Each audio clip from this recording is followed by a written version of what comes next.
Welcome to chess, ladies and gentlemen. All right, I appreciate you guys very much for stopping by.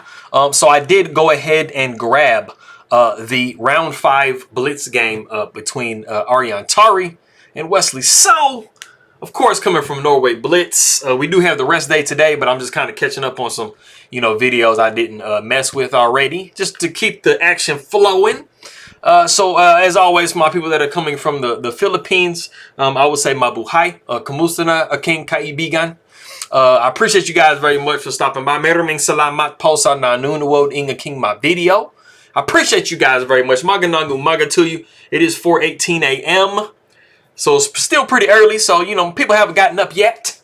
I appreciate you guys very much for coming by, though. Anybody who is coming from Norway, I will say God morgen, velkommen, and tusen tak for coming by and taking a look at my video. I appreciate it very much.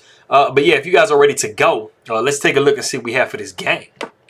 So we got e4, e5, knight comes to f3. We got knight to c6, bishop to b5, knight goes to f6. We got castles by white. And of course, as you guys know, we are not throwing a pawn away because we will be getting it back. After knight takes e4, you either see d4 or rook over to e1. And the fact that this king is stuck in the center of the board definitely is a problem. So the knight comes to d6. We see pawn takes e5, and then knight takes b5. Wait a minute, Aryan Tari just dropped his bishop. No, I'm playing, he didn't. We see a4. You guys are probably like, wait a minute, he did? No, he didn't. He didn't drop the bishop. Taking the bishop on b5 traps the knight. Of course, you can, always try to come back here, but the knight's going to take, and then the knight's going to take, and the queen's going to take, and, you're looking all good to go. So you haven't given up a piece. You do kind of damage your pawn structure just a touch, though.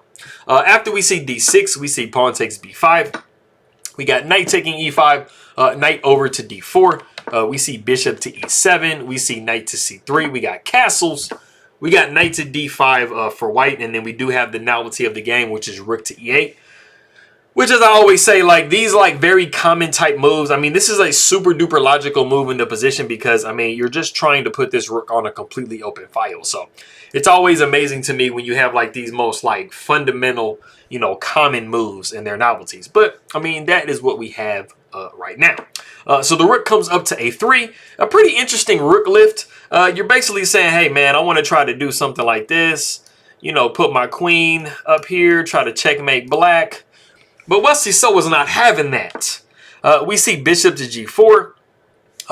You were probably wanting to possibly go queen to h5. So bishop to g4 is stopping all of that.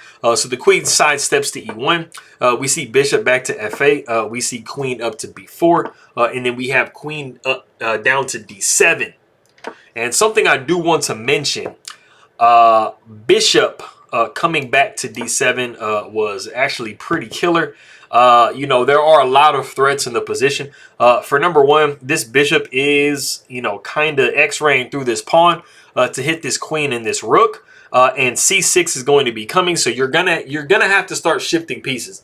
So what we end up having after everything is said and done is white is pretty much getting completely pushed back with all of their pieces. So queen would go back to c3 probably. It's just one of the options.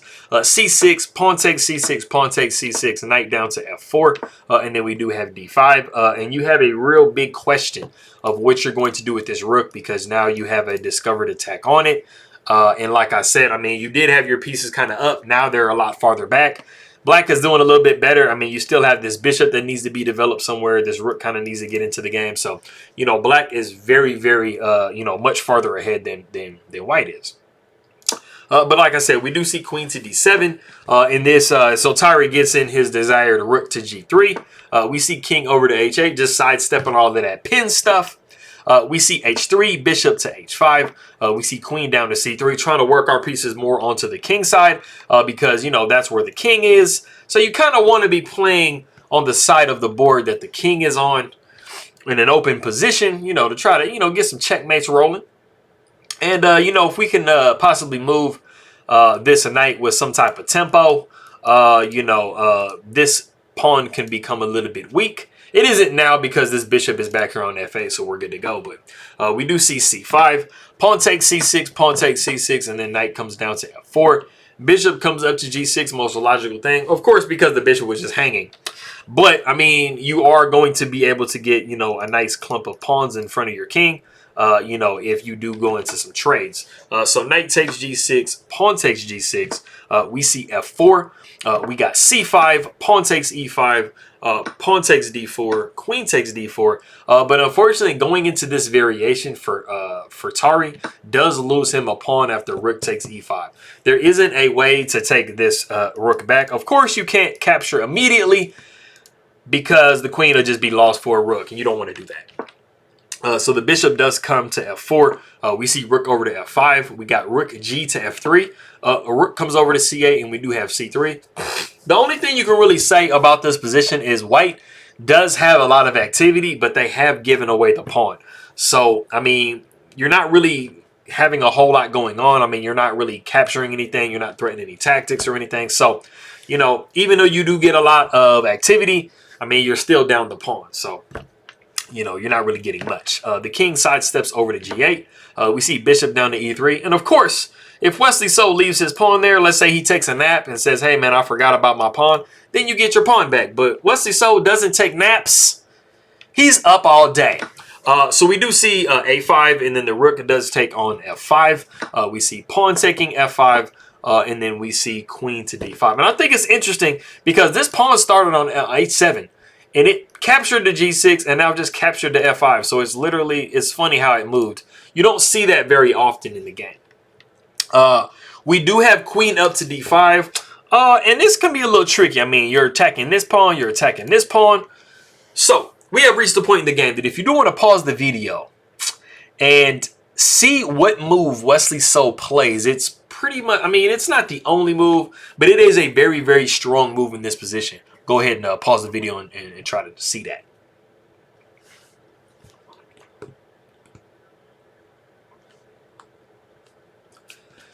Okay, so, you know, like I said, you are in a position where the queen is attacking both of these pawns, like threatening to get their pawn back, but you have a really, really nice counter move that you can place, a counter attack on white. And if you guys notice in the position, you guys hear me talk all the time about undefended pieces. White has an undefended bishop just hanging out in the middle of the board all by itself. Like, help me, you know, by myself, right? So the best thing that Wesley So can do in this position is counterattack, because, of course, if you see that, you are going to be taking this bishop with check, and that is the most important thing about the situation. So if you guessed queen down to E6, it's a really subtle move, but like I said, if the queen captures on F5, you are looking at queen taking E3 with check, and you are now down a piece, and it gives you the time to be able to save your rook, because the queen coming to this square does attack the rook, so you have to remember that. But check is much more powerful than anything. So we see queen coming down to F3, protecting the bishop. And I mean, you know, black, they're just enjoying, you know, an extra pawn. So, I mean, you know, that's Wesley So sitting, you know, pretty nice in this position. So we do see G6, just making sure that everything stays completely solid, you know, on the king side.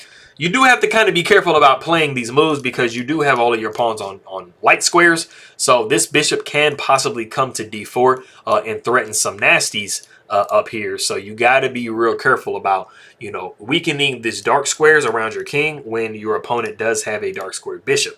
Because he didn't drop it a second ago, he still has it. So we do see rook over to D1. We see A4. And I mean, you are trying to do something with this pawn. It's not a pass pawn, so you are trying to see if you can kind of mess up white a little bit. So that is what Wesley So's plan is.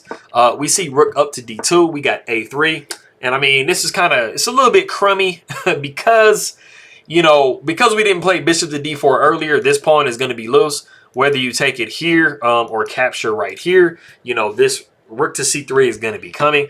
So we do go ahead and take on A3. The rook takes on C3. And I mean, this pawn is a severe target, and that's one of the main things about the situation. We do see rook over to E2. Rook takes A3. What's just saying, hey, man, you don't have nothing, bro. Like, you know, you don't have any discoveries, and you really don't. You know, this bishop is not going to come with any discoveries at any point. So we do see queen down to F2. We got rook to A1 with check. Why not place a check? The king comes up to H2. We got bishop to G7. Bishop comes to f4, and now we plug the hole up with bishop to e5. And we see bishop takes e5, pawn takes e5. And I mean, we literally just have a 4-2 majority on this king side. And the major pieces are equal. So, I mean, this is just like full steam ahead for Wesley. So, we got queen up to c5. We see e4. We got rook over to d2. We see rook up to a8. I mean, you know, it's always nice when you are ahead just to make sure that you're completely defended. So rook to a8 is just perfectly defending the position, not allowing anything bad to happen. So we do see rook to d6. Queen goes back to c8, offering a trade of queens. But of course, Aryan Tari does not want to trade queens because he is down material severely. So that does not benefit him at all. So queen goes to d5. You know, we're dreaming of a white Christmas. Not playing. We're dreaming of rook to d7, and then black plays some type of lazy move, and then we have queen takes f7, and then we have checkmate, right? So let's say black goes here or something like that. You do this. Well, no, that's actually what was played in the game, interestingly enough. But let's say there's another move that's played that's like not that. You know, this right here, and then the rook comes down, and then you have checkmate coming up. So that's what we're hoping for. But Wesley, so he's not about all of that. He's like, I'm going to pin your rook to your king, and you're going to have to try to figure out what you're going to do. And so we see queen to e5, but we don't have any good discoveries, but you do have to make sure that you do not undefend this queen, because if the rook moves somewhere, you do have rook to g6 with check, picking up the queen. So be very careful that you don't do that. So the queen just comes to f8. Like I said, just making sure that we defend things and we're good to go. We see rook up to d7, the best possible move. Rook goes to e8. We see queen down to g3. The rook goes over to d8, just contesting that rook. The rook goes to b7, and then we do see queen to b6, and this is the most desirable move in the position. This queen is pinned to this king, so, I mean, you are forcing the trade, and this is exactly what you want to do, you know, when you are up material. So we got h4. The king comes down to g7. You are not in any hurry to capture this queen yet, because, you know, the queen is still pinned. So as long as you maintain the pin, I mean, you just keep playing moves, bro. So the king comes up to h3. This is breaking the pin, so now we have to do something. So the queen takes g3 with check. The king takes g3. We see rook down to d2. We see rook over to b6. We got rook to a2. Rook goes over to c6. We see rook up to a7. King goes to f4. The rook goes over to e7. And we are a very real threat of pushing the pawn here. So the rook comes down to c3 just to defend against that. We see king down to h6. And so you can see white, there are so many different things that white has to try to worry about. They got to worry about this pawn moving. They got to worry about the king trying to come down and swoop this pawn up. You know, starting to get these pawns rolling type deal. Correcting your pawn chain. So there's just so many things that white has to worry about in this position. We do see g3 just defending the pawn. We see rook over to d7, rook over to b3. We see rook down to b3. Going into trades, like I said, you're up material. Try to go into trades for real. We cannot trade as white. Rook goes up to b8. We see rook to f3 with check, and this is forcing the king up to e5. So we're looking like we're going to grab another pawn. But, you know, Wesley just says, man, I'm just going to play solid. King goes to g7. We got g4. Pawn takes g4. There really wasn't anything better because that pawn was gone anyway. So we do see king taking e4. Rook over to h3. We got king to f4. Rook takes h4. And it is in this position that Aryan Tari resigns the game. I mean, really, you could have resigned like 20 moves ago, like 15 moves ago. I mean, there just wasn't really anything to play for. You were just down so much material. And now you have 3 pawns against, you know, just a rook. And that is not where you want to be. So, I think bishop to d4 probably would have been pretty crucial early on, like I was saying. You know, just trying to, you know, put the bishop on an active diagonal, trying to take advantage of g6 being played, having all your pawns on light squares. But that is not what happened. So this is the result of the game. So I appreciate you guys very much. Maraming salamat aking makaibigan. Tusen tak to anybody that is coming from Norway. And I'll see you guys next time.